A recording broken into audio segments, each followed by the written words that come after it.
Hi மக்களே, அனைவருக்கும் வணக்கம். மக்களால் மக்களுக்காக இருங்க.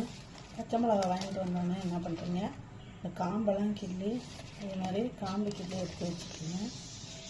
எல்லா காம்பையும் எடுத்து வச்சுட்டு பாக்ஸில் என்ன பண்ணுறீங்க, இது மாதிரி ஒரு பேப்பர் உள்ளே வச்சுக்கிட்டு பச்சை மிளகா ஃபுல்லாக இதில் ஸ்டோர் பண்ணி வச்சுங்க.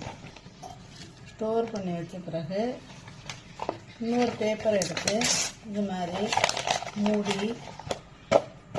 மூடி போட்டு வச்சிட்டிங்கன்னா வச்சுங்களேன்.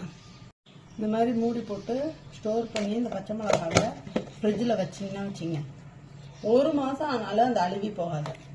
சும்மா டப்பால் அந்த பேப்பர் இல்லாமல் வச்சோம்னா வச்சுங்க, ஈரத்தில் அழுவி வீணாக போயிடும். இது மாதிரி வச்சு ட்ரை பண்ணி பாருங்கள்.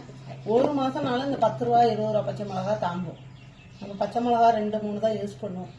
ட்ரை பண்ணி பாருங்கள், சூப்பராக இருக்கும். ஓகே, பாய்.